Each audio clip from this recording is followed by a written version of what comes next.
Deal dear. This is normally the point where I start the video with some short witticism, a general summary of what we're about to see, or some sort of joke line leading up to the actual content. But instead, I'm just going to read the title, because I think the title of this article is a big enough joke in itself. I want all the perks of maternity leave without having any kids. Let's just let that sink in for a moment, shall we? I want all the perks of maternity leave without having to have children. I want all the benefits of something while not having to have any of the negatives. I want to be able to eat this cake, yet somehow still have it. And looking at the woman making this ridiculous statement, I would say that she is indeed an expert in both having cakes and eating them. So you want to have all of the benefits of maternity leave without having to have any of the downsides. So basically, you want to get several months off where you are paid for doing nothing without having to go through, and this is going to be a long list, so let's do it all in one go.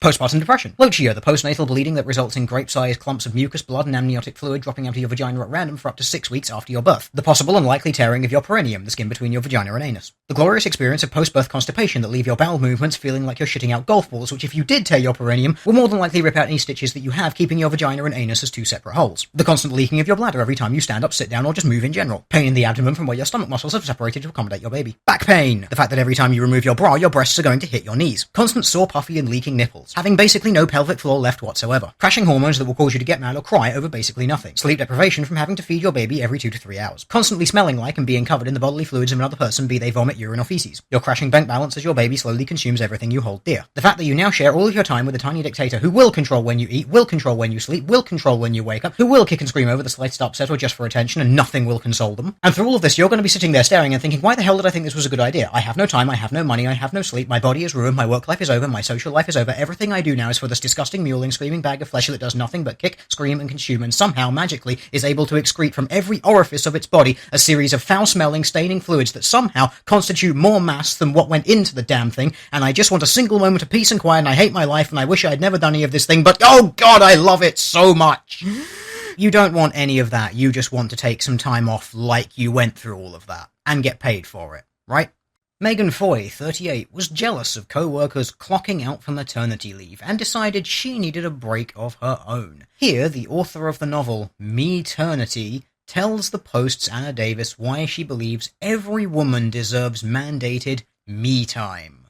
If you are using maternity as me time, you are a terrible parent. There is no way around that. Those first few months of a child's life are basically a non-stop roller coaster of supply and demand. It is not a break, it is not a holiday. If that's what it feels like to you, then the odds are you are not spending enough time with your child.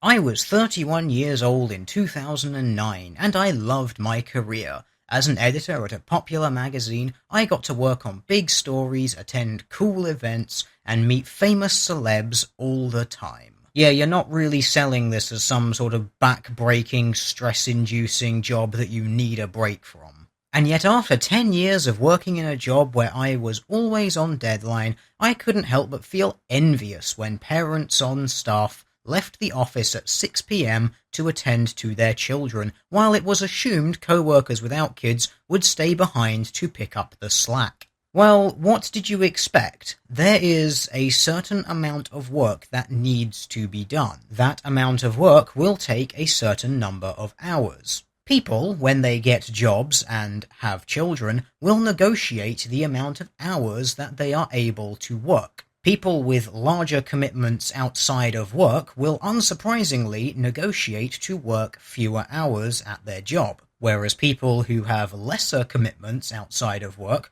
will often work longer hours because they are able to. Welcome to the swings and roundabouts of the work-home life balance. If you want more home life, you will have less work life and earn less money. If you have less home life, you can choose to have more work life and thus earn more money by doing more work. But you see that as a problem, don't you? You want to be able to take time off and still get paid. "You know, I need a maternity leave," I told one of my pregnant friends. She laughed, and we spent the afternoon plotting my escape from my 10-hour days, fake baby bump and all.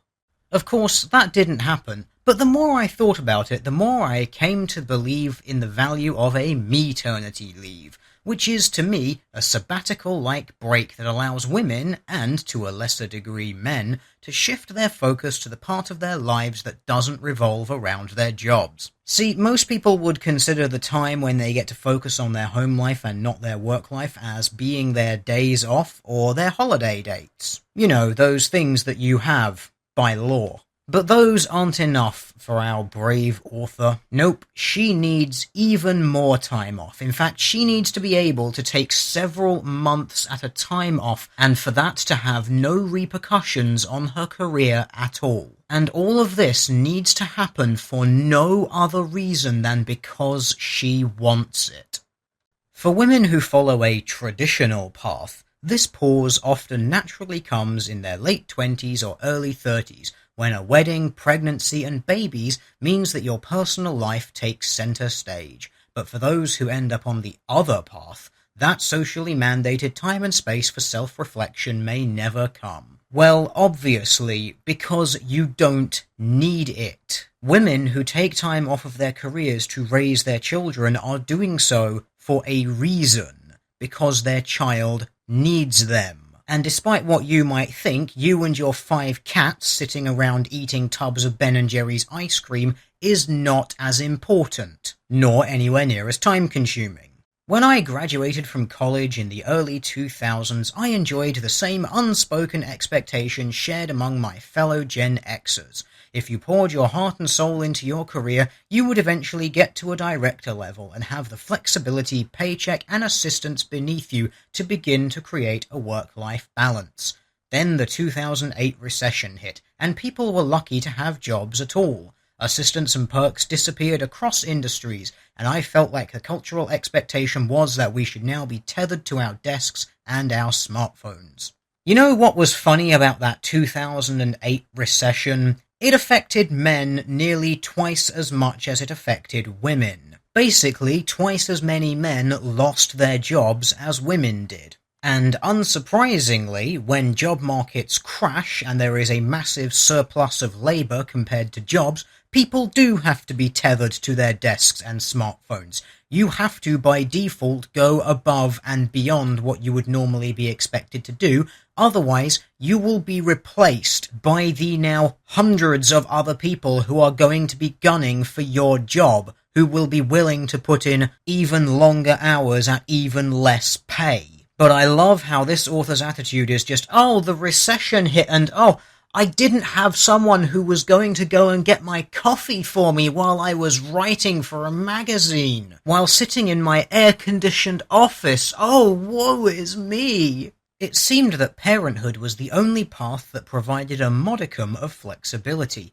There's something about saying, I need to go pick up my child as a reason to leave the office on time that has far more gravitas than saying, my best friend just got ghosted by her OkCupid date and needs a margarita. But both sides are valid. Now, this might just be a culture clash between me and the author here, but if your friend was just ghosted by her OkCupid date, I don't think a margarita's going to fix that. No drink, no matter how stiff, has ever cured anyone from the condition of death. So I'm guessing she means that her friend got stood up. At which point I'm going to tell you, both sides are not valid. Your friend is an adult. And I use the term adult very loosely in this context because the author of this article is also supposed to be an adult. They can take care of themselves. Your colleague, who needs to go and pick up their child, is looking after a child. Someone who is dependent on them. These two things are not the same. One is valid, the other is not. As I watched my friends take their real maternity leaves, I saw that spending 3 months detached from their desks made them much more sure of themselves. One friend made the decision to leave her corporate career to create her own business. Another decided to switch industries. From the outside, it seemed like those few weeks of them shifting their focus to something other than their jobs gave them a whole new lens through which to see their lives. This should not really be a surprise to anyone. They have children to look after. Of course, their outlook on life is going to be different. You talk about this woman changing careers and this other woman becoming self-employed. Have you ever considered actually looking at what it is that they do now? Did they both, for instance, take jobs where they're able to work less hours? While both men and women would benefit from a maternity leave after a decade or so in the workforce, the concept is one that would be especially advantageous for women. Of course it would! Burnout syndrome is well documented in both sexes, but recent research suggests that women may experience it at greater rates.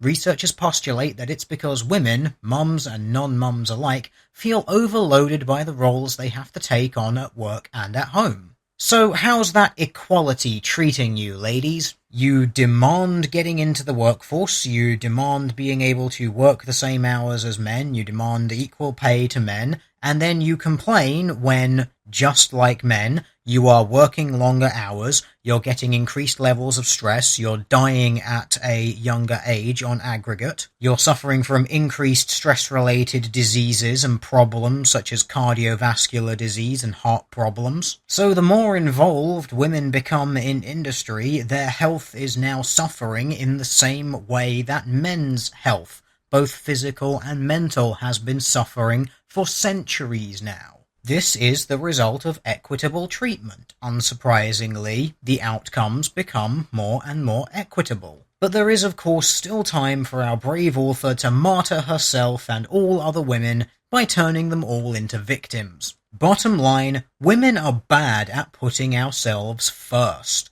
But when you have a child, you learn how to self-advocate to put the needs of your family first. A well-crafted ME-TERNITY can give you the same skills, and taking one shouldn't disqualify you from taking maternity leave later. Right, sorry, I have to take a moment here. Have I just been very elaborately trolled, or is this person really this stupid and out of touch with reality? Women are really bad at putting themselves first, which is why the term me time is basically synonymous with being female.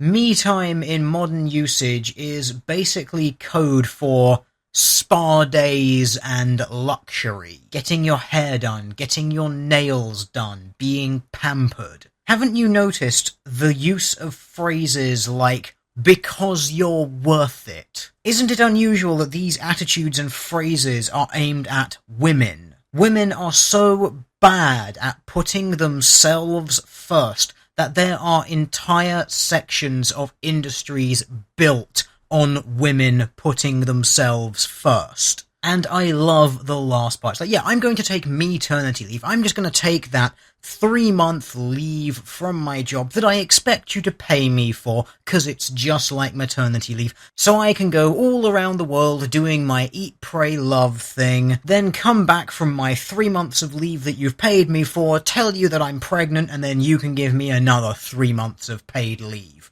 This idea is the perfect way of ensuring that no industry will ever hire women ever. Potentially up to 6 months of paying someone to not do anything? That is the funniest joke I have heard in a very long time. Ha, ha, ha. He.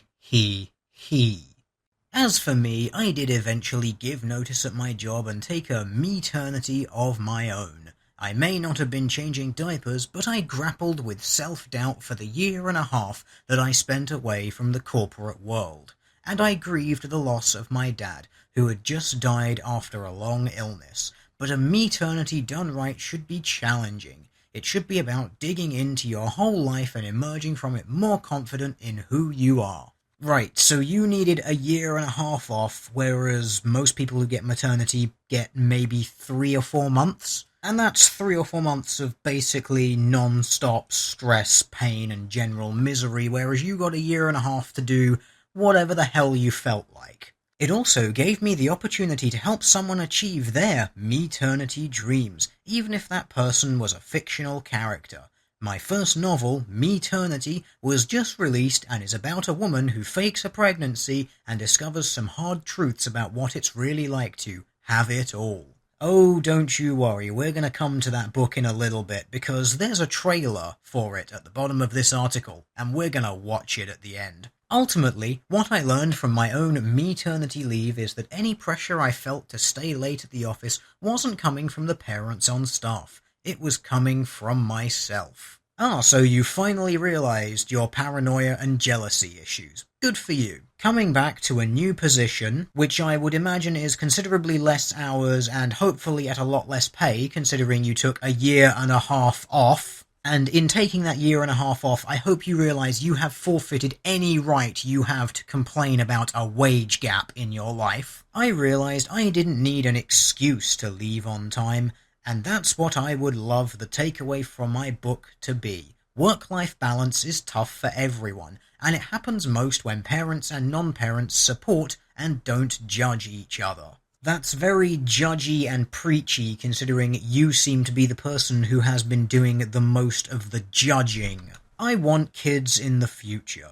You are 38 years old. The possibility of this happening without any sort of complication at all is diminishing by the day. The number of women giving birth in their 40s and 50s and even beyond is at record highs and is only set to increase, as are the risk of deadly complications. There was a 2002 University of Southern California study, for example, which found that 26% of women aged 50 to 54 suffered from preeclampsia, which is a life-threatening condition characterized by high blood pressure and protein in the urine, and 13% developed gestational diabetes, a temporary form of diabetes that occurs during pregnancy, and that number soared to 60 and 40% respectively for those over the age of 55. One doctor has said that a healthy 42-year-old with no medical problems who is in good physical shape and conceives naturally is likely to have just as nice a pregnancy as a woman who is a decade younger. But then they've gone on to say there is a fair number of women in their mid-40s getting pregnant through IVF who have a touch of hypertension, are a little overweight, or are pre-diabetic, and that's where we start running into problems. And these sorts of problems are going to become increasingly prominent in this me, I want it all and I can totally have it all generation. People really need to get past this attitude and realize that the optimum time for pregnancy is anywhere from the late teens to about the mid-30s. Anything before or after, and you are massively increasing the likelihood of complications. Our author goes on to state that she may or may not take a traditional maternity leave if that happens, but either way, she's happy that her ME-TERNITY leave has taught her to live on her own terms and advocate what works best for her. Oh, do I even have to go over how ridiculously stupid this was and how horrendously entitled this woman sounds? Probably not. Now let's look at the trailer for this book, because I think it says quite a lot about the author herself. Who says you have to be pregnant to take maternity leave? The fact that maternity leave is for people who are mothers or are going to be mothers shortly. Being pregnant is kind of a prerequisite to both of those. Liz, an editor at the baby magazine for moms, used to love her job until one of the momsters started leaving early and taking credit for her hard work. Now this is very telling about what was going on in the head of the author. In real life, this may or may not have been happening, but in her book, the person who is taking maternity leave is definitely taking credit for the work that our author is doing. Now she's burned out, stressed out, and at 31, wondering when she'll ever find love, marriage, and her own baby carriage. A cat is fine too. Then one day, she finds herself innocently testing a new pregnancy app, which leads to a big misunderstanding.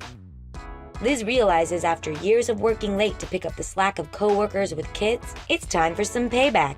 Yeah, 'cause fuck people's individual choices, right? I bet those women got pregnant just to spite you as well, didn't they? So she decides to fake a pregnancy, just for a little while. And look at all of those likes and comments. I think we've come down to the real thing that's bugging our author. She wants all of the attention of being pregnant without having to actually go through the process. By day, Liz rocks a foam rubber belly under fab maternity outfits. By night, she dumps the bump for karaoke nights and boozy dinners out. But will her double life get her caught or lead to the life she's always dreamed? It's not a maternity leave, it's a me-ternity leave.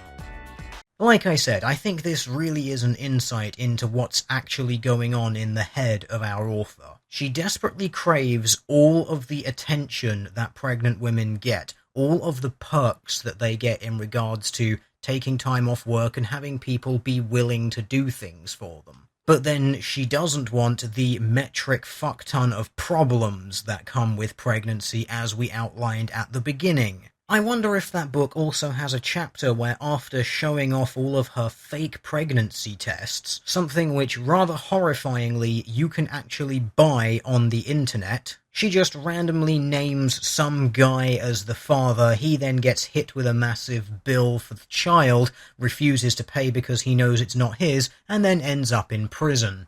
Probably not.